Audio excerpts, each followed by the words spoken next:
Et moi, la première fois que j'ai entendu le premier proto, j'ai pleuré et je me suis dit, bon, putain, on va tout rafler, quoi. Il avait un mail de Jay-Z, d'Oslo, qui lui disait, et avec une photo du fantôme, il faut absolument que tu rencontres ces gens-là.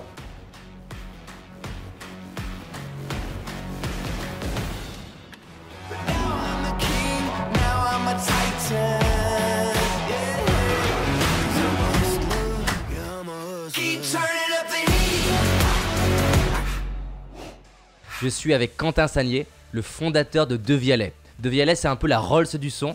Ils ont franchi la barre des 100 millions de CA en 10 ans, doublé 6 années d'affilée et ont réussi à s'implanter dans les Apple Store du monde entier. Et vous connaissez mon amour pour Apple. Au-delà de ça, Quentin est un homme vraiment humain et vous allez adorer cette interview. Je disais tout à l'heure que c'était un rêve de gosse que vous aviez de monter une boîte comme ça. Cette idée aussi d'aller conquérir un peu le monde par ce que vous avez créé, moi ça me donne la niaque juste de lire ça en tout cas. Comment ça t'est venu Devialet en fait? Comment vous avez créé ça? En fait, j'ai toujours été entrepreneur. En fait, j'ai commencé quand j'étais à Dauphine. En fait, j'ai commencé. C'était le moment où arrivait le Macintosh, et donc j'ai commencé à. Donc on est en 25. Ouais. Donc voilà. Donc moi j'ai vu le produit dans un magasin, un revendeur Apple à l'époque. J'ai essayé le produit. J'ai couru à la banque. Mais c'est marrant, mais je me souviens très très bien. J'ai fait un emprunt étudiant. 15 jours après, j'avais 20 000 francs, qui était à l'époque ce qu'on pouvait. 20 000 euros. Comment? C'est comme 20 000 euros aujourd'hui presque. Ouais, peut-être un peu moins, mais c'était, oui, peut-être, je ne sais pas. Et donc, 15 jours après, j'avais mon argent et j'ai acheté un Mac et je ne savais pas trop à quoi ça servait, en fait, honnêtement. Qu'est-ce qui t'a plu dans le Mac? En fait, je me suis dit, le monde a changé. Je me suis dit, voilà, tout est en train de changer, en fait. Et donc, j'ai acheté ça et puis j'ai commencé à m'y intéresser, à faire des choses dessus, et puis à en acheter pour d'autres, acheter, revendre, informatiser des petites boîtes, etc.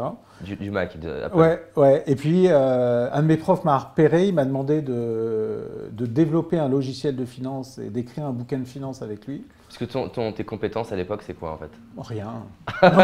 Non mais rien. Je pense que ma compétence majeure, c'était que j'avais le sentiment d'être un étudiant. En fait, j'ai détesté l'école et j'avais le sentiment d'être un étudiant très feignant. Alors que je n'arrêtais pas. Quand je regarde ce que je fais maintenant, ce que je faisais à l'époque, c'est fou. Et donc j'ai développé ce logiciel. On a fait ce bouquin de finance. J'ai donné des conférences. À quel âge? T'as quel âge? Je sais pas. J'ai 22 ans, 23 ans. Et j'allais, je me souviens de Sofitel de Lyon, qui était devant des experts comptables, à expliquer mon logiciel d'analyse et de prévision financière. Enfin. Ça me paraît assez fou. Que tu as codé toi-même ou tu avais des équipes? Non, c'est moi qui développais. D'accord. Et mon prof, lui, c'est plutôt lui qui concevait l'aspect financier. Moi, je concevais toute la partie, la méthode de prévision, en fait, la méthode de calcul, enfin, tous les algorithmes, en fait, qu'on allait... voilà, donc on a fait ça et donc après j'ai continué, je me suis associé avec quelqu'un, on a monté une boîte de stratégie de communication. C'était au moment de la privatisation de Saint-Gobain, de la Générale des Eaux, de la Générale d'électricité, de toutes ces boîtes-là. Et j'ai commencé à conseiller ces boîtes-là. Et en fait, moi, ce qui me plaisait, c'est d'être un jeune consultant. En fait, j'ai découvert que c'est ça qui me plaisait, parce qu'à partir du moment où mes clients commençaient à être plus vieux que moi, j'ai détesté ce métier et je me suis dit, il faut que je fasse quelque chose d'autre. Et donc, j'ai cherché un projet. Il y avait 2 domaines qui m'intéressaient. C'était l'agroalimentaire, Ok. voilà, l'alimentation, et l'autre sujet, c'est la tech. Et la tech quand on était gosse, c'était l'audio en fait. À cette époque, il n'y avait pas encore… Pas la télé qui était développée à ce point-là. Voilà, et puis il n'y avait pas d'ordinateur, pas de smartphone, voilà. Donc la tech, au fond, c'était l'audio. Et donc, avec un de mes cousins, on avait un rêve qui était de monter une boîte dans l'audio. Et lui, il revenait, c'est un gars très têtu, entre autres, hein, il a d'autres talents, et il revenait régulièrement avec des projets, en me présentant des trucs et tout. Et ça, en fait, ça ne m'excitait pas vraiment. Et un jour, il est venu avec un gars qui avait inventé une nouvelle technologie d'amplification. Voilà. Et moi, la première fois que j'ai entendu le premier proto, j'ai raconté ça plusieurs fois, mais voilà, moi j'ai pleuré et je me suis dit, bon, putain, on va tout rafler, quoi. Donc et voilà. Et donc donc c'était ma volonté de quitter le conseil. Tu as été vraiment touché par le truc. Et je me suis dit, au fond, les bonnes décisions qu'on prend dans la vie, c'est des décisions dans lesquelles il y a une dimension émotionnelle forte. En fait, tout ce qu'on nous raconte, tu vois, il faut prendre des tableaux. En fait, il faut prendre des tableaux de chiffres ou il faut prendre des tableaux à double entrée. Et puis tu vas mettre les critères et tu vas choisir. Très mental, quoi. Voilà, et puis très analytique. Mais au fond, il y a énormément de choses dans une décision que tu es incapable de mettre dans un tableau. En fait, notre intelligence, notre capacité de perception, elle dépasse largement ça. Tu es ouvert à cette idée d'intuition? Oui, mais je pense que c'est... en fait, notre capacité d'appréhension du monde, elle n'est jamais aussi forte qu'au moment où on est ému, en fait. Moi, il y a un cas extrême, c'est la naissance de mes enfants. Donc, c'est un moment d'émotion absolument incroyable. Et tu as l'impression d'être dans un état de perception. Tu as l'impression d'être capable d'entendre tous les gens qui sont en train de parler dans la ville en même temps, de tout ce qui se passe. Tellement tu es intense, en fait, émotionnellement. Et donc, je crois que dès lors que tu es dans un état émotionnel extrêmement vif, tu vois, sur la brèche, à ce moment-là, si tu sens que tu veux y aller, c'est certainement une bonne décision, en fait. Parce que dès lors que ça provoque chez toi cet état émotionnel, l'énergie que tu vas être capable de mettre dans le projet, elle est incommensurablement supérieure à celle qui est le résultat de je ne sais pas trop ce que je vais faire, mais voilà, j'aurais plutôt penché là-dessus, mais en fait, je vois que dans le tableau, là, il y a 12 et là, il y a 10 en résultat, donc je vais aller là, il y a 12. Enfin, je veux dire, tu vois, c'est le jour où tu décides je sais pas, de te marier ou de vivre avec quelqu'un ou d'avoir un gosse. C'est pas un calcul. Non, mais tu fais pas ça comme ça, quoi. Or, les vraies décisions importantes de la vie, c'est ce genre de décision. Donc, pourquoi le jour où tu te lances dans un projet ou que tu choisis les études que tu vas faire, etc. Ou plein d'autres choses, hein, pourquoi tu ne le fais pas comme ça, quoi? Tu penses qu'il y a peut-être trop d'entrepreneurs là qui démarrent avec juste en tête de trouver la bonne opportunité plutôt que de trouver le truc qui les fait vibrer au fond, là, qui leur donne des larmes aux yeux en y pensant? Est-ce que tu penses qu'ils pourraient gagner, certains entrepreneurs, à aller chercher un produit, un service, un truc qui les prend au trip, quoi? Je pense que oui. Je pense que oui. Après, l'avantage du métier d'entrepreneur, ou en tout cas du choix de vie d'entrepreneur, c'est qu'il y a plein de façons de le faire. Tu vois, c'est-à-dire il y a des gens qui vont... Tu peux avoir plein de talents différents, plein de capacités différentes et trouver en entreprenant une façon de te développer, de te sentir bien et d'être toi-même, en fait. En fait, c'est plutôt, je dirais, la vraie question, c'est plutôt ça, c'est comment tu es vraiment toi? Comment tu fais un projet qui ressemble à ce que tu es vraiment? Alors, c'est vrai que quand on a 20 ans, c'est pas forcément évident. Ouais, justement, ce que j'allais te demander, comment on trouve qui on est vraiment et comment on crée un projet ou on trouve un projet qui est vraiment d'accord avec nous? C'est une question... Non, mais je pense que tu le trouves au moment où tu te rends compte que tu es capable de faire des choses auxquelles tu croyais que tu n'étais pas capable d'affronter, tu vois. Mais on pourrait parler de toi ou d'autres. Tu affrontes tes peurs, tu affrontes tes limites, les limites que tu perçois, tu affrontes beaucoup de choses et puis tu te rends compte qu'en fait, tu es capable de faire ça. Tu peux nous raconter un truc que tu pensais, il y avait une partie de toi qui disait non, je ne peux pas faire ça, ou ça te paraissait dur et tu l'as fait, un truc… Non mais tu vois, d'affronter les gens, tu vois, d'aller vers les gens, des choses comme ça. Tu vois, il n'y a pas un endroit où je me sens plus mal que dans un cocktail, par exemple. Mais ça, c'est encore le cas. Pour moi, c'est Moi aussi. Hein. Ah bon, ouais, c'est vraiment l'horreur absolue, tu vois, d'être là, un verre à la main, et il faut aller vers les gens. Et alors, comment tu fais? Et en fait, je me force d'une certaine façon, mais en fait, j'ai appris à y trouver du plaisir, à rencontrer des gens nouveaux tous les jours. Tu vois, quand on me sollicite, quand des gens veulent me proposer des choses, et quand les gens sont très insistants, qui me proposent 1 fois, 2 fois, 3 fois, 10 fois, etc., je me dis, bah, c'est bien, ils ont vraiment envie, bah, moi, finalement, ça me donne aussi envie, et j'y vais, en fait. Donc, et d'aller vers les gens, finalement, comme ça, les rencontrer, découvrir des gens nouveaux, et les gens sont... Enfin, j'aime les gens, quoi. Tu vois ce que je veux dire? C'était pas forcément... je crois que ça a été plutôt un effort pour moi. Mais, Donc dans un cocktail, par exemple, tu as une partie de toi qui dit non, j'ai pas envie d'y aller, et une autre partie de toi qui dit aller. non, là, vraiment, le cocktail, c'est vraiment très dur. Non, je cherche, en fait... Moi, Je t'inviterai à un cocktail, la prochaine. non, en fait, ce que je cherche dans un cocktail, c'est le mec comme moi, qui n'a... Non, parce que c'est... Qui a pas trop envie de parler, mais qui aime les gens. Avoir une relation comme ça à deux et discuter, ça va, quoi. À partir du moment où tu vas dans un cocktail, il faut faire ça, puis passer 3 minutes avec l'un, avec l'autre, etc. C'est dur.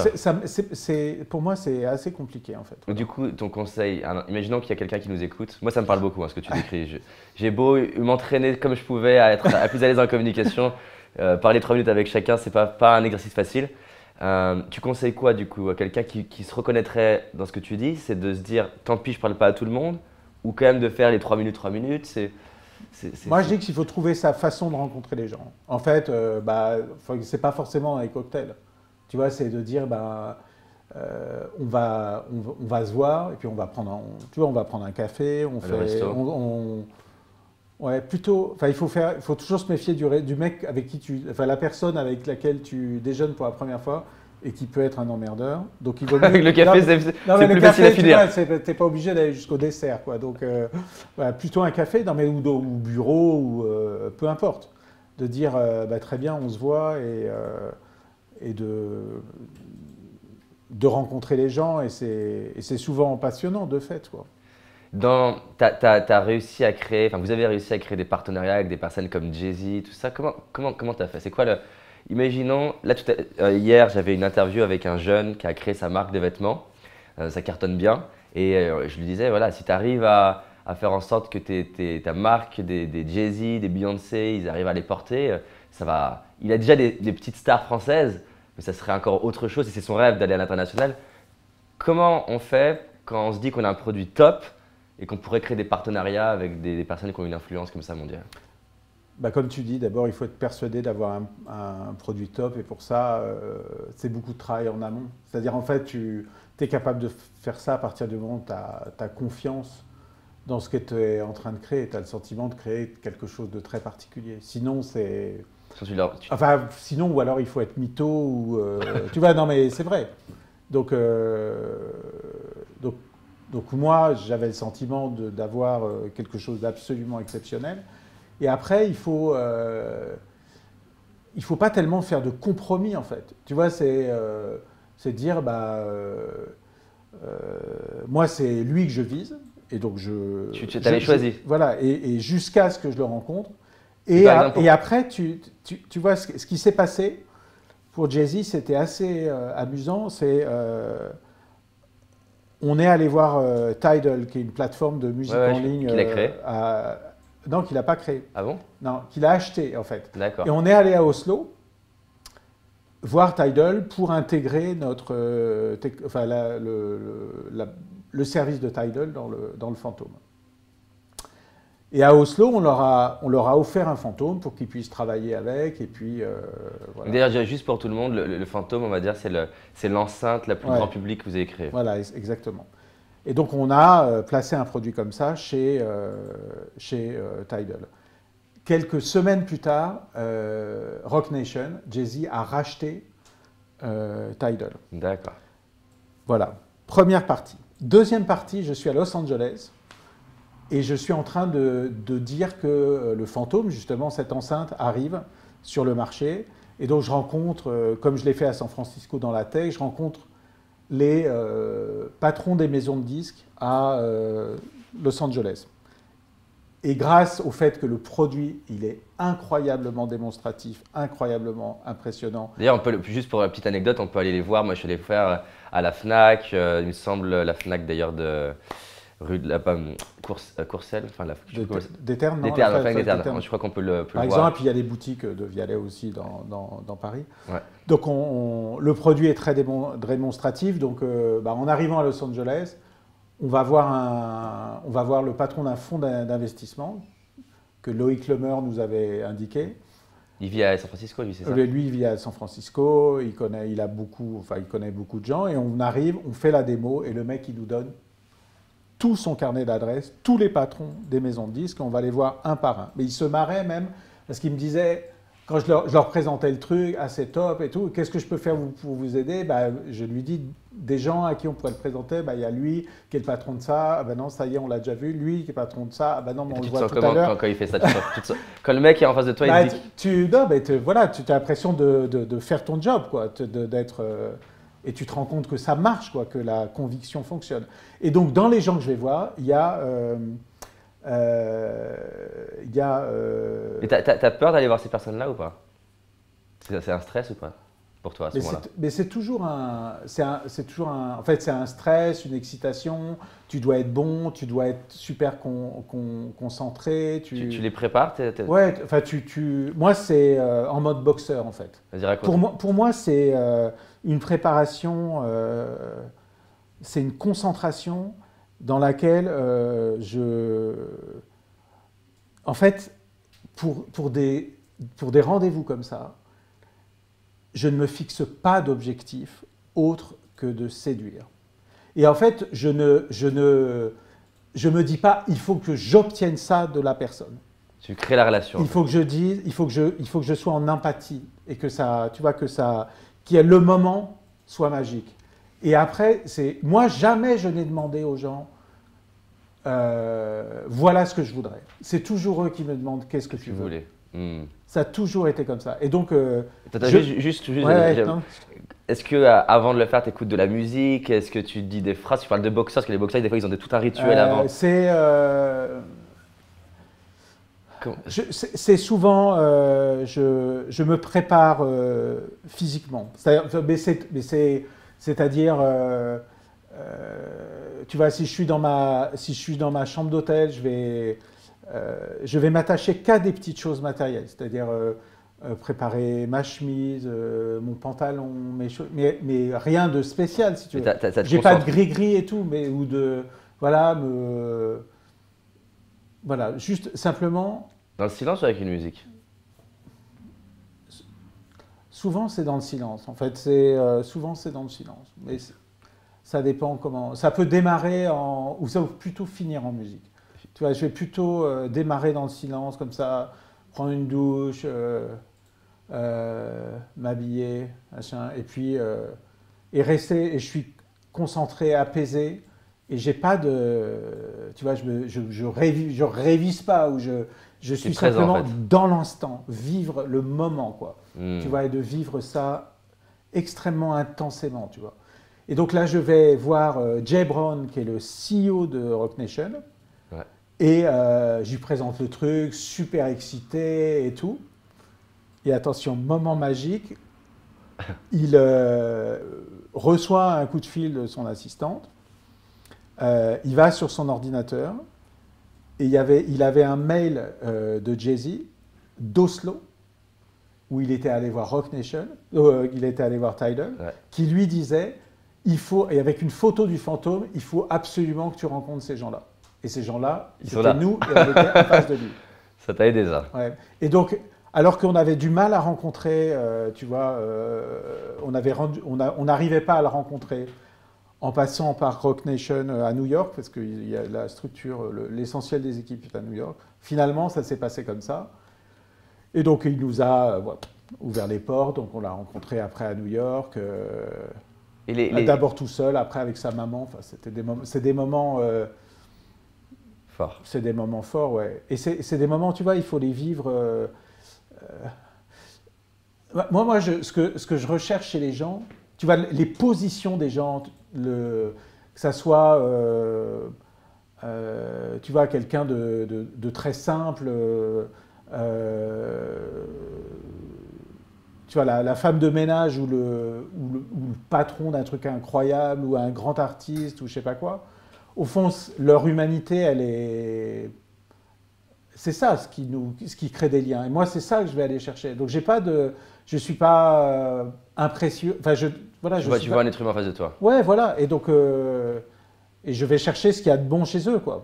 Et justement, comment tu t'y prends pour aller chercher ce qui est de bon chez la personne? Ben, je pense qu'il faut être généreux. Je pense qu'il faut donner soi-même. Il faut aimer, quoi. Il faut aimer les gens qui sont en face de toi, qui t'accordent du temps. Il faut. Donc tu te mets dans un état où tu te dis, Ouais. voilà, c'est une belle personne, j'ai de la chance de la voir, j'aime Exactement. cette personne. Et c'est ce moment-là, il faut que je lui offre un moment qui soit un beau moment. Tu vois, C'est-à-dire qu'au-delà du business, voilà, on a vécu un beau moment ensemble. voilà. C'est génial. Et de fait, ça devient du business, quoi. Quand on est rentré chez Apple, donc le rendez-vous avec Angela Ahrens, Qui est la directrice des magasins. ouais, elle est partie là maintenant, mais numéro 2 d'Apple, une femme payée 84 millions de dollars par an, enfin, ce qui donne un peu le poids du personnage. Et moi, j'y suis allé. Ton anglais, il est bon en fait? Il a fini par être bon. Enfin, je passais beaucoup de temps, beaucoup d'interviews en anglais, y compris à la télé, etc. J'ai une belle anecdote d'ailleurs à ce sujet-là. Tu la racontes juste après, ça m'intéresse. Ouais. Et donc, moi, j'y suis allé avec l'idée de lui raconter juste pourquoi on avait une relation particulière avec Apple, c'est tout. Et j'ai raconté l'histoire du Macintosh, de ma course jusqu'à la banque, etc. Et je lui ai dit, ce qui est vrai, on voulait que Steve Jobs soit actionnaire de Vialet.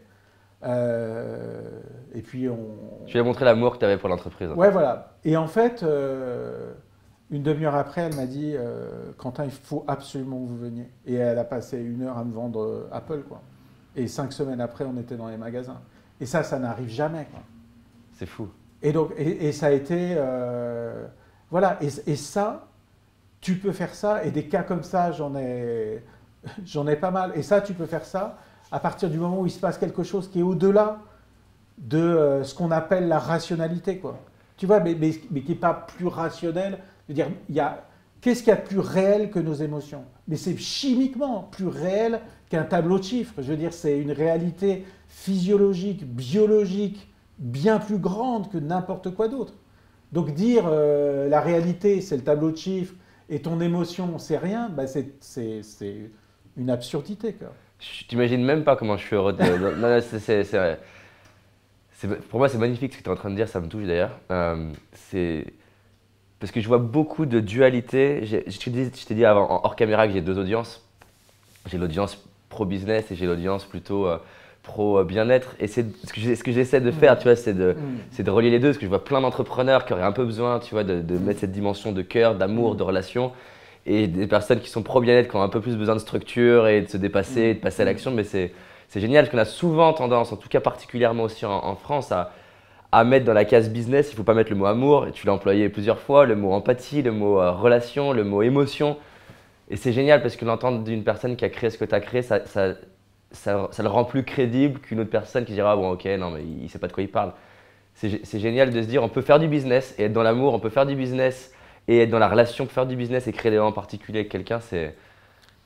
Ça ne veut pas dire que tout le business est comme ça et que les gens bien sûr. Et que tout le monde se comporte comme ça.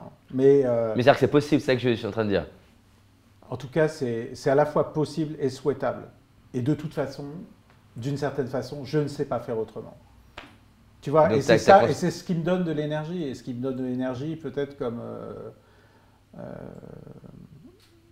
peu de gens, en fait. Tu vois, parce que je suis profondément en accord avec moi-même quand je fais ça. Tu vois, je suis bien, quoi. Tu vois, je suis confortable, je mens pas, quoi. Tu vois, et d'ailleurs, je ne sais pas mentir. Ce qui peut être un frein dans le business aussi, hein, parce que c'est pas forcément comme ça que tu gagnes toujours, quoi. Mais sur le long terme, en tout cas, tu crées En des tout- relations en de... tout- voilà, en tout cas, moi, c'est comme ça que j'ai envie de vivre. C'est comme ça que j'ai envie de vivre. C'est comme ça que j'ai envie de créer. C'est comme ça. J'imagine pas de faire autrement. Euh, donc je continuerai. C'est quoi l'anecdote que tu allais raconter Ah. par rapport à la télé? Quand j'étais à New York et en fait, on venait de rentrer chez Apple, donc c'est 5 semaines après, on ouvre, enfin les magasins Apple commencent à intégrer notre produit, etc. On est en quelle année là? Donc là, on est en 2015, on est fin D'accord. 2015, et là, j'ai un journaliste qui m'appelle et qui me dit ah tiens, j'aimerais bien vous voir. Est-ce que vous venez aux États-Unis? Eh ben non, je suis à New York. Ah ben c'est formidable. Est-ce qu'on peut se voir demain matin?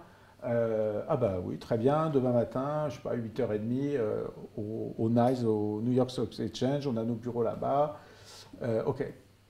Et j'arrive là-bas, donc c'est très sécurisé l'entrée. Voilà. Donc on passe des barrages, on filtre tout. Enfin. Et j'arrive sur le floor là, et donc c'est les images qu'on voit toujours du New York Stock Exchange. Et là, il y a quelqu'un qui me dit, bah, venez, on va au maquillage. Et 5 minutes après, enfin 10 minutes après, je suis avec 5 journalistes en direct sur CNBC. Voilà. Et Là, tu te sens comment intérieurement? mais en fait, c'est exactement la même chose. C'est-à-dire, en fait, sauf qu'il faut aller très vite. Mais il faut, au fond, t'es là pour donner, quoi. Tu vois, c'est-à-dire, c'est pas moi, en fait.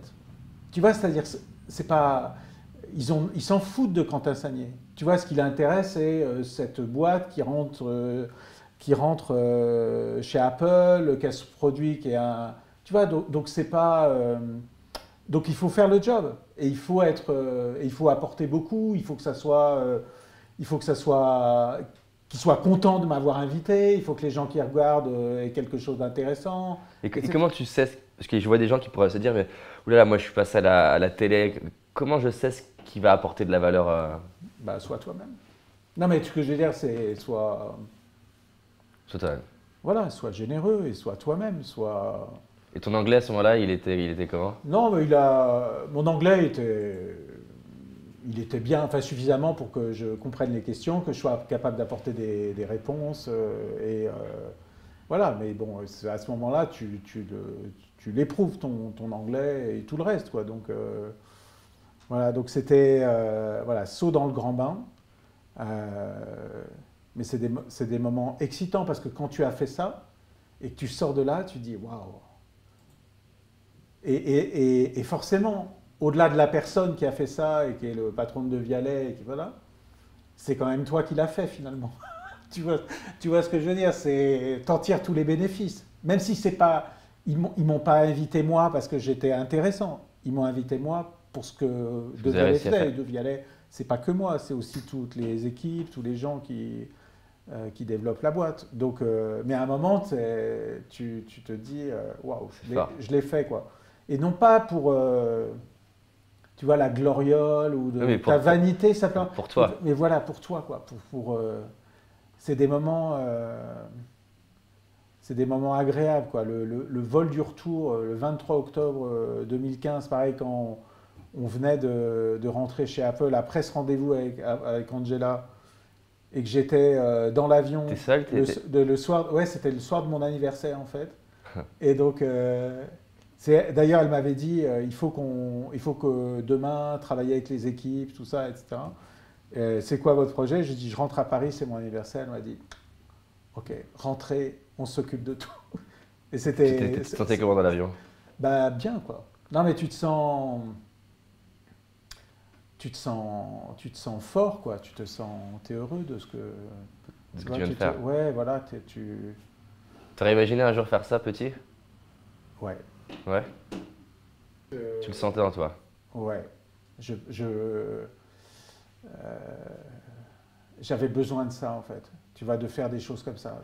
Tu savais que ça serait le monde, ça serait à l'échelle mondiale? C'est ce que tu voulais? J'avais un besoin de me sentir héroïque d'une certaine façon. Tu vois, même ouais, je pense. Ouais, C'est qui tes mentors, tes sources d'inspiration? C'est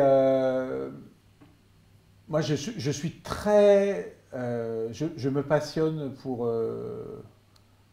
l'histoire beaucoup. Ouais, Euh, donc je me suis beaucoup intéressé à l'histoire contemporaine ok. et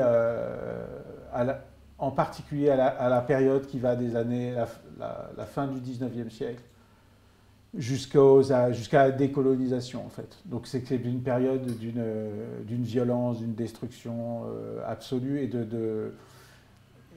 et d'arriver à comprendre comment on a été capable de s'affronter en Europe À ce et point-là, de générer 20 millions de morts, plus tout ce qui s'est passé autour, hein, la révolution russe, la grippe espagnole, enfin voilà, donc c'est 50 millions de morts. Enfin, c'est un massacre absolu, et recommencer 20 ans après. Enfin, 20 ans après. Enfin, et toi, t'en retires quoi personnellement de ces recherches? moi, c'est-à-dire à la fois, ça te fait croire énormément en l'homme, parce qu'il y a dans tous ces chaos des gens absolument admirables. T'as des personnes qui t'ont marqué? Non, mais, enfin, non, mais ça va de Churchill à des héros Moins connus. du ghetto de Varsovie. Enfin, tu vois, c'est aussi des gens, des justes qui sauvent des vies. Tu vois, c'est euh, des, des milliers de courage rassemblés, si tu veux. Et en Mm. même temps, l'ignominie, le pire. Voilà. Et je pense on est capable chez chacun d'entre nous de mobiliser le meilleur et le pire à tout moment, en fait. Mm. Tu vois, et donc je pense qu'il faut faire des choix. Il faut faire des choix, et y compris sur le plan, tu vois, sur le plan politique, sur le plan intellectuel. On peut en permanence faire appel aux plus bas instincts des gens. Tu vois, voilà, si on me provoque, si on provoque chacun d'entre nous, on peut être poussé tout le temps à rejeter les autres, à haïr ceux qui sont plus grands, ceux qui sont plus blonds, ceux qui sont plus noirs, ceux qui sont plus petits, qui parlent pas ta langue, ceux qui se réveillent trop tôt le matin, ceux qui se couchent trop tard le soir. Enfin voilà, ceux qui ont 3 gosses, ceux qui ont 2 gosses, ceux qui n'ont pas de gosses, ceux qui sont homo, ceux qui ne le sont pas, tu vois, on peut en permanence être dans la haine de ça, quoi. Mm. Tu vois, aller vers les autres et accepter l'autre tel qu'il est, avec ses choix différents, ses étrangetés de ton point de vue, ça fait partie de nous. Mm. Mais c'est aussi... moi, mes héros sont plutôt du côté de Diderot, au sens de la croyance d'un homme qui se polie, qui se construit dans la société. Et Mm. plutôt que de Rousseau, d'un homme qui naît naturellement bon et qui est plutôt perverti par la société. Mm. Je pense que On peut se bâtir. on peut se bâtir et en fait, c'est une volonté, si tu veux, qu'on doit avoir. C'est-à-dire que c'est un choix Voilà, conscient. volontaire. Donc on peut, On peut choisir de ne pas le faire. voilà, on peut choisir de ne pas le faire. On peut choisir d'être dans la haine. On peut choisir voilà, et on peut choisir voilà, tu peux rentrer tu vois, tu peux rentrer dans une boutique, tu peux rentrer dans le métro avec une volonté qui est que la première personne qui arrive et qui te paraît fragile ou machin, de te lever, de donner la place. Mais qui est récompensé? Ben, c'est toi. C'est-à-dire, enfin, je veux pas, je suis pas du tout religieux ou quoi que ce soit. C'est pas ça. C'est juste une bonté humaine, quoi. Tu vas te se dire au fond, qu'est-ce qui pourrait à ce moment-là, tu vois, tu es dans le métro, c'est pas passionnant, c'est pas un endroit magnifique, etc. Comment tu transformes un moment comme ça tu vois, en Moment quelque magique. chose, quoi. Mm. Tu vois? Bah, allez-y, asseyez-vous. De toute façon, je descends à la prochaine, même si c'est pas vrai, quoi. Peu importe. Mais toi, tu vois, et c'est vrai, tu rentres chez un commerçant et tu vas plutôt être joyeux, se marrer, tu vois, avoir un mot pour quelqu'un, remercier, tu vois, enfin, Je trouve ça hyper important, hyper intéressant. Comment tu, dans la position d'entrepreneur, qui demande des fois de faire des choix qui ne vont pas forcément être appréciés ou compris par tous, comment tu donnes de la place à cette bonté, cet amour, quand par exemple, je sais pas, il faut licencier par exemple, faire des choix stratégiques, trouver cet équilibre en fait en se disant tiens, ça paraît peut-être moins bien, mais ça me semble plus juste. Non, et par exemple, moi j'ai jamais hésité, enfin, ou plutôt quand j'ai hésité à licencier, ça a toujours été une erreur. C'est toujours des mauvaises raisons en fait, de garder les gens alors que ça se passe pas bien. Moi, mon principe, c'est on n'abîme pas les gens. C'est ça le principe de base. Donc, y compris, c'est plus important que de respecter la loi dans la façon dont on va licencier les gens. Il faut faire un entretien préalable dans lequel on va expliquer que ça ne se passe pas très bien, etc. Mais c'est un mensonge en fait. En général, quand tu reçois les gens comme ça, c'est que déjà tu les as pas convoqués à un entretien. Mais plusieurs fois, il s'est passé que tu as dit que les choses n'allaient pas.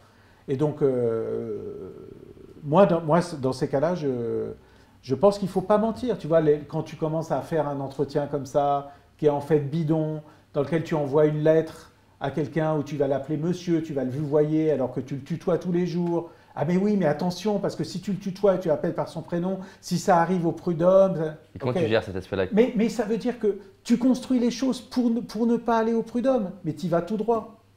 Non mais tu vois, c'est… Moi, j'ai licencié des dizaines et des dizaines de personnes dans ma vie. Je n'ai jamais eu une personne qui m'a emmené au prud'homme. Parce que mon principe, ça a toujours été de dire, voilà, il faut faire attention aux gens. Et tu te rends compte que je dois signer un appartement la semaine prochaine. Donc, ok, on va prendre en compte cet aspect-là pour être capable de, tu vois, parce que je vais avoir un enfant, tu vois, et si tu tu dis j'en ai rien à foutre, l'important c'est qu'on suive la loi et à la fin je t'emmerde, tu crées des conditions de conflit, de mal-être, et les gens le portent avec eux, quoi. Toi, tu peux considérer que tu t'en fous, mais ils vont les porter longtemps avec eux. Or, voilà, il ne faut pas laisser des traces derrière, tu vois, c'est… Comme tu vas faire un pique-nique, tu ramènes tes ordures, quoi. Donc tu préfères avoir une vraie conversation, se dire les choses. Ouais. Tant pis pour ce que dit entre guillemets la loi à ce niveau-là. Tu préfères l'humain en premier. Voilà. Et la réalité, c'est que si tu fais ça, c'est que ça va pas dans le ça va marcher, ça va bien se passer. La personne va partir dans des bonnes conditions, se sentira finalement mieux de partir que de rester, parce que les gens sont conscients hein, quand ça se passe pas bien. Tu avais beaucoup de rôles de management ou pas au sein de Devialet? Ça dépendait des périodes. Ouais. En fait, j'ai toujours eu un rôle de management. Après, il y a dans la dernière période, moi j'avais un directeur général délégué donc qui gérait beaucoup de choses. Et moi j'avais moins un rôle de management, enfin sauf d'animation de la boîte sur le plan stratégique, de la vision, etc. Un peu moins du management au quotidien, quoi. J'étais aussi beaucoup en déplacement. On en parlait hors caméra de ta transition. Ça a été comment là? Tu disais, tu as un peu arrêté là comme ça du coup. Tu n'es plus en train de t'investir dans Devialet. Aujourd'hui, ça a été comment la transition d'une vie pendant plusieurs années, 10 ans, ouais. Pendant 10 ans à fond, à voyager dans tous les sens, tous les pays. D'un coup, hop, ça s'arrête. Ça a été comment en fait ça? 20 km de marche le jour où je suis parti. Où ça? À Paris, ouais. Dans la rue, c'était au soleil, et puis le plaisir de goûter à l'instant. En fait, quand tu as une vie trépidante, tu finis par croire que tu n'es pas capable de vivre dans l'instant. Et c'est important de vivre dans l'instant, de vivre l'instant, de vivre, d'être là, et d'être là. Contempler. Voilà. Contempler, d'apprécier le moment, d'apprécier les gens avec qui tu es, etc. Tu penses que c'est possible? Parce que le schéma que tu décris, je le vois beaucoup dans mes interviews, c'est-à-dire à fond, par Marc Simoncini comme ça, à fond, et hop, pause et j'apprécie plus le moment. Est-ce que tu penses que c'est possible d'amener des boîtes à ces niveaux-là comme De Vialet ou ce qu'a fait Marc avec Mythique en mettant cette idée du moment présent pendant la croissance? Je le vois quasiment pas. Il faut les. C'est compliqué, ouais. C'est compliqué. En tout cas, le plaisir que tu as quand tu t'arrêtes comme ça, c'est de te rendre compte que tu en es capable en fait. Parce qu'en fait, tu vois, une inquiétude, c'est d'être complètement névrosé, d'être obligé en fait, d'être dans cet état d'agitation pour être capable de vivre en fait, de supporter la vie. Et en fait, tu te rends compte que c'est pas le cas, donc ça te rassure sur toi-même, tu vois, sur ton état psychique, sur voilà, le fait que tu sois capable et de vivre l'un et de vivre l'autre, quoi. Tu bossais combien de temps là, En fait, moi, De Vialet, c'était je suis pas du genre à rentrer le soir à minuit parce que j'avais pas forcément de tâches très opérationnel. J'avais des tâches opérationnelles, mais pas forcément tant que ça. Et puis, au fond, je travaillais, je vais dire, 20 heures sur 24, au sens où je pensais tout le temps à ça. Je pensais tout le temps à ça. Mais voilà, j'essayais de dîner avec mes enfants, enfin quand j'étais à Paris, de dîner avec mes enfants. T'as 4 enfants, c'est ça? Ouais. De faire en fait quasiment que ça et De Vialet, enfin ma famille et De Vialet, quoi. Je pouvais pas faire grand chose d'autre, quoi. Donc de fait, tu travailles. Les premières années, je travaillais vraiment 7 jours sur 7. Voilà, les dernières années, je travaillais beaucoup, mais on était plus nombreux, 150, 250, 300, 400. Enfin, à ce moment-là, voilà, je travaillais plus enfin, où je réfléchissais ou des choses, mais pas opérationnellement, quoi. Tu as toujours des parts aujourd'hui dans De Vialet? Ouais. Ça te fait quoi d'avoir ce bébé qui s'est développé, qui s'est créé, qui a son existence maintenant comme un enfant, qui est adulte maintenant? Est-ce que des fois tu penses que tu as envie d'avoir des news? C'est comment? Je pense que c'est très différent d'un enfant. Ouais. Parce qu'un enfant, en fait, tu le crées. Oui. Tu participes à sa création. Voilà, tu participes à sa création pour qu'il t'échappe.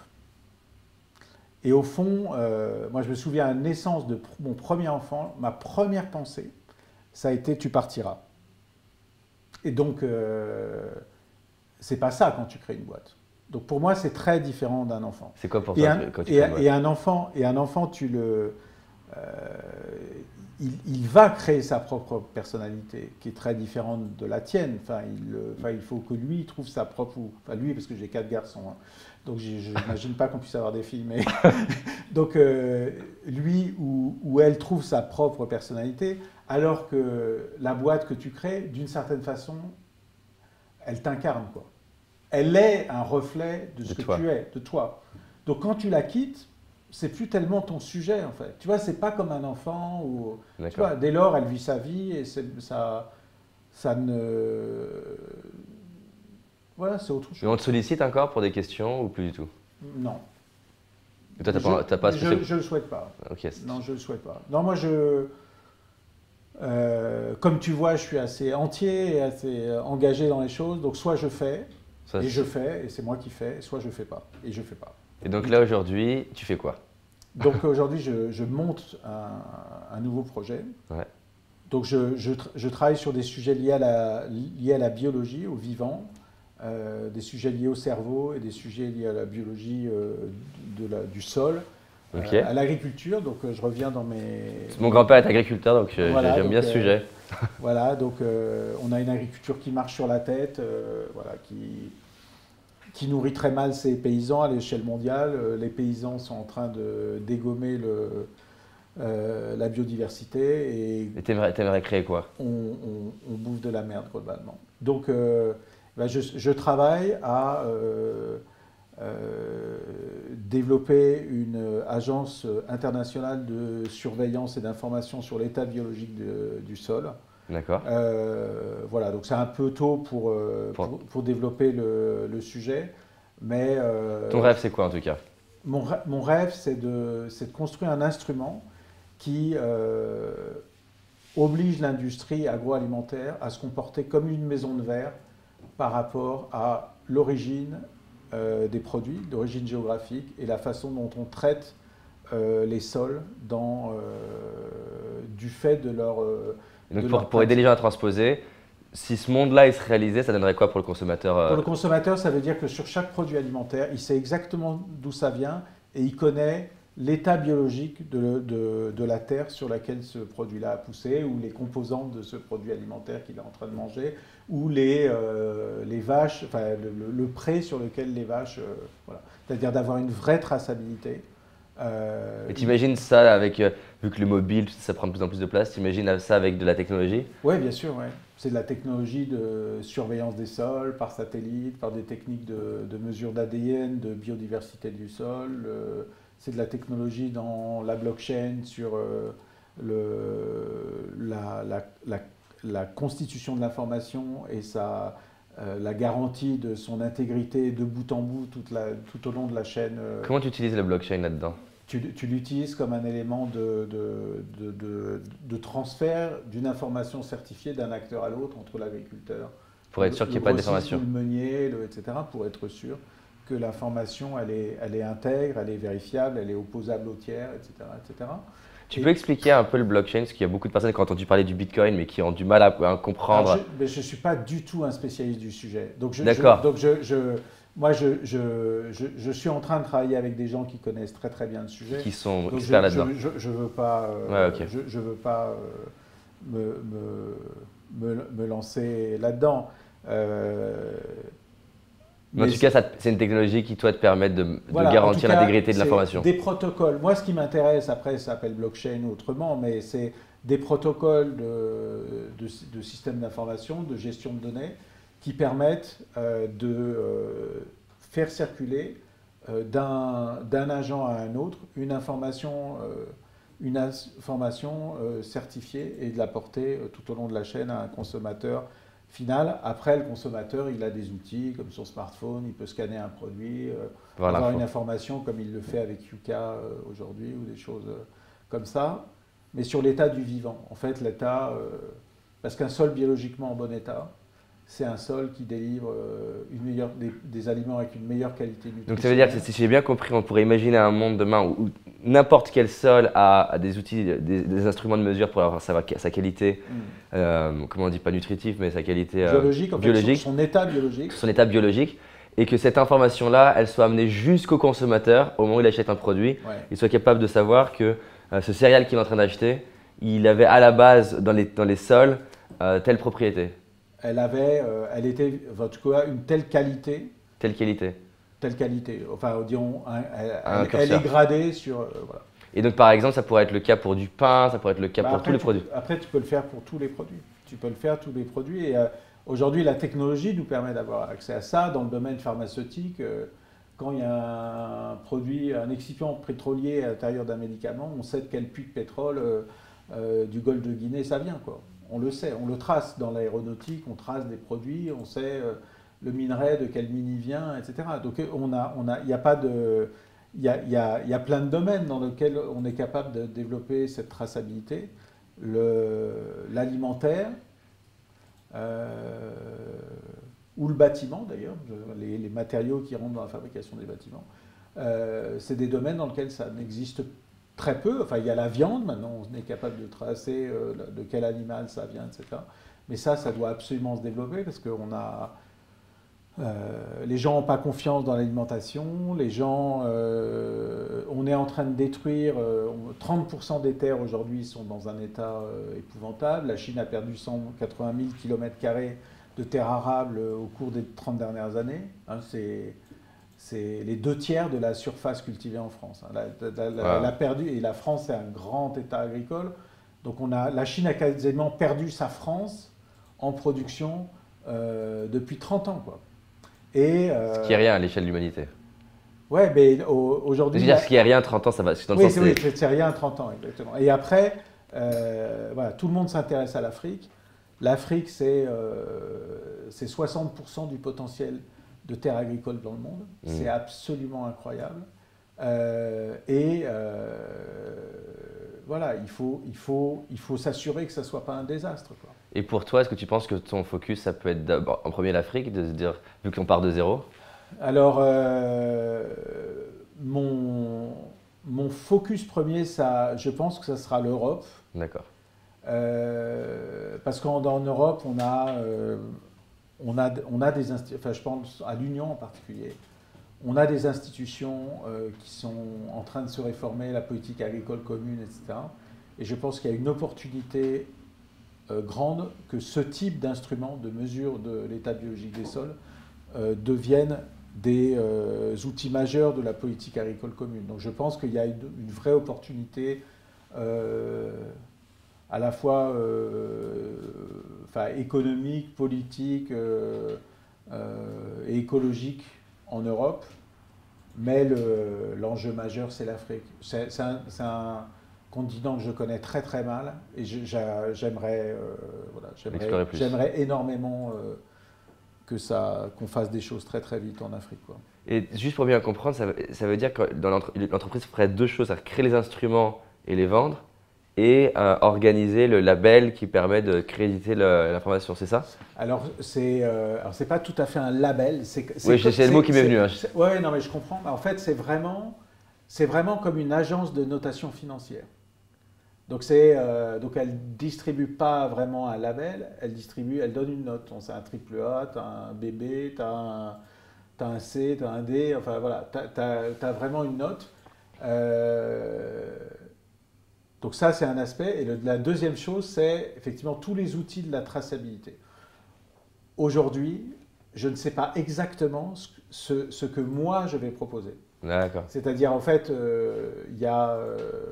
donc je travaille sur différents aspects, y compris des recherches sur l'impact de l'état biologique du sol sur la valeur nutritionnelle des aliments. Donc je travaille sur ces sujets-là pour élaborer, enfin pour voir exactement à quel endroit il y a un chaînon, qui est le chaînon que j'ai envie de saisir moi. D'accord. Le truc qui peut vraiment changer le système. Il y a des gens qui travaillent sur des parties en fait. Ouais, aujourd'hui il y a des gens qui travaillent par exemple sur la traçabilité, sur la transparence des productions agricoles et qui ont développé des choses intéressantes. Donc l'idée, c'est pas de créer toute la chaîne toi-même, c'est de te relier. C'est un projet gigantesque. Et c'est ça qui te plaît ou pas, ce truc un peu mondial? Ouais, moi je suis un humaniste. J'ai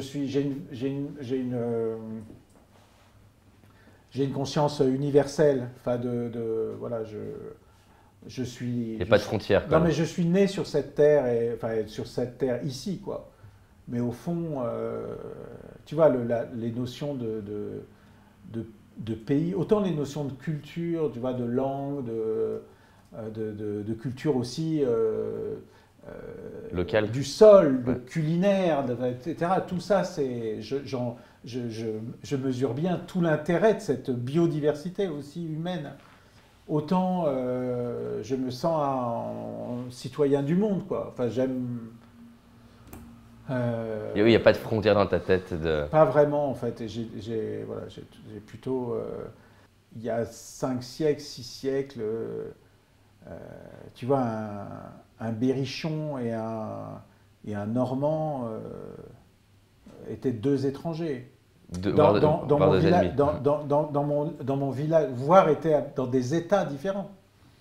Un dépendant de la couronne d'Angleterre et l'autre du roi de Bourgogne, tu vois. Et éventuellement se battaient. Dans mon village en Normandie, il y a 30 ans ou 40 ans, les gens n'avaient pas de voiture. Et eux, quand ils désignent un village où il y a 300 habitants, ils appellent ça un pays. Et ils ont, tu vois, le pays d'à côté, c'était autre chose, quoi. Donc, si le résultat du fait qu'on voyage partout dans le monde, qu'on s'ouvre aux autres, etc., ou en tout cas qu'on soit connecté tous les jours à l'humanité entière, nous ouvre pas sur ce qui constitue notre humanité commune, tout cela est bien vain, quoi. C'est clair. Donc voilà, après on a la chance de vivre dans un pays incroyablement fertile en idées, en talents, en qualité de vie, voilà, et que les gens qui s'habillent en jaune se parcourent le monde et ils vont comprendre, quoi. Voilà, que autour d'eux. On est dans le luxe. Oui, même les plus fragiles ici, on leur accorde une attention qui est sans doute pas suffisante, mais incommensurablement supérieure à la violence de ce qu'on peut voir partout, quoi. Je ne m'en satisfais pas, au contraire. Mais soyons réalistes, qu'on a un système qui les uns et les autres, nous protège beaucoup par rapport à ce qui peut exister ailleurs, quoi. C'est clair. Merci Quentin en tout cas, Merci. c'était vraiment, Merci j'ai kiffé. Non, je pense que, sans flagornerie, je pense que c'est important ce que tu fais en fait. Il ne s'agit pas de faire croire aux gens, on n'a peut-être pas dit assez ça, que c'était brutal, que c'est un long fleuve tranquille et que peace and love, ça va bien se passer. Mais en tout cas, je pense que même là-dedans, tu peux garder ton intégrité, quoi. Tu peux, voilà, tu peux te comporter bien et au fond laisser les autres éventuellement se conduire comme des sagouins. Tu vois, c'est pas. Je pense que c'est un espace de jeu dans lequel on peut se conduire bien et voilà. Et aussi s'amuser, on n'a peut-être pas assez parlé. Non, mais tu vois, c'est excitant, c'est aussi des choses, c'est aussi léger, tu vois. On a peut-être été un peu sérieux, mais c'est aussi léger. Il faut y aller pour s'amuser, il faut y aller pour construire sa vie, il faut y aller pour. Ouais, j'aurais largement plein d'autres questions que je voulais te poser. Ouais, c'est juste une question de timing, mais je serais très heureux qu'on fasse une deuxième version. Hein. Après, quand j'aurai. Non, ça s'appelle Symbiotopie, ce que je suis en train de faire. Et c'est un beau projet. En fait, c'est un projet que j'ai pris très, très globalement et qui est très, très compliqué. Et je serais heureux qu'on dédie plus de temps à ça. Voilà, et là, je suis en train de focuser, de me rendre compte qu'il y a des sujets sur lesquels, en fait, il y a des gens qui travaillent, qui sont déjà très avancés. Et en fait, je me rends compte du point, en fait, où il y a vraiment un manque criant. Et voilà. Mais l'idée, c'est vraiment la maison de verre, quoi. Tu vois, c'est-à-dire construire par la vertu, en fait. Et quand tu fais ça, elle a une puissance. Si tu veux, c'est comme. Tu vois, si quelqu'un met la composition du produit, tu prends 2 confitures d'abricots, il y en a un qui te dit fruits tant, pectine de citron, machin, et l'autre, il te dit pas. Tu vas te dire pourquoi celui qui me dit pas, quoi. Non, mais genre, ça peut vraiment, en plus, c'est ça qui est génial, devenir un outil commercial pour les entreprises qui vont jouer le jeu. Ouais, bien sûr. Et tu as le textile. Et surtout qu'on rentre dans une ère où on est de plus en plus dans la transparence, où les gens veulent de la transparence. Ouais. Donc, et les technologies le permettent de plus en plus. Exactement. Et tu as le textile, tu vois, tous les produits textiles qui viennent de la terre, hein, le lin, le coton, la laine, voilà. Mais le caoutchouc de nos pneus. Hein. Donc j'en parlais avec le patron de Michelin, par exemple, disant, voilà, les cultures de caoutchouc, c'est des vrais problèmes écologiques. Et tu peux imaginer d'appliquer ça à plein de domaines. C'était pour une question de timing, j'ai pas voulu te poser la question tout à l'heure, mais je te la pose là du coup, qu'on continue d'en parler. Est-ce que tu penses que tu peux avoir des lobbies contre toi pour... Ah mais j'ai déjà affronté quelques phénomènes, ouais. Ça te fait peur ou pas? Non. Enfin, la peur, c'est pas tellement mon registre. C'est bon comme phrase. Non, mais non, non, je sais pas. Tu vas et on verra bien. Ouais. Écoute, tu sais, c'est tout peut s'arrêter dans 1 minute. Tu parles de la vie, hein? Ouais, je parle de la vie, ouais. Et donc, tu gardes quoi de ta dernière minute, quoi? Ton sourire, moi ça me... Non mais tu vois, c'est que tu gardes quoi de la dernière minute de ta vie, quoi? Tu vois,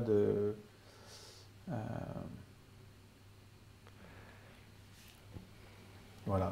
Moi, je garde en tout cas une vraie profonde interview. Ah, merci. Sincèrement, on me demande souvent, c'est quoi, on m'a encore demandé, j'étais interviewé hier, on m'a demandé c'est quoi dans tes top interviews. Je ne dis pas ça pour te flatter, hein, mais j'ai répondu que c'est difficile parce que ça dépend des moments de ma vie et que j'en ai pas une en particulier, mais en tout cas dans ma période d'actuelle, c'est mon interview favorite. J'espère que la vidéo t'a plu, en tout cas ça a été beaucoup de boulot. Je souhaite vraiment que peu importe le regard des autres, peu importe la peur d'échouer, tu fonces et tu ailles réaliser tes rêves. J'ai identifié 6 obsessions contre-intuitives que les gros entrepreneurs ont et qui font leurs résultats. Quand je dis gros, je parle d'Elon Musk, Steve Jobs, Jeff Bezos, Warren Buffett. Ces 6 obsessions ont permis à mon entreprise de décoller et ont permis à certains de mes clients de faire jusqu'à x10 la même année. Donc si ça te dit, tu as envie de recevoir ça, je te l'envoie dans ta boîte mail, clique juste ici et tu vas le recevoir. Fais-le maintenant car je change régulièrement de vidéos gratuites. Rappelle-toi, cette année c'est notre année et on avance ensemble.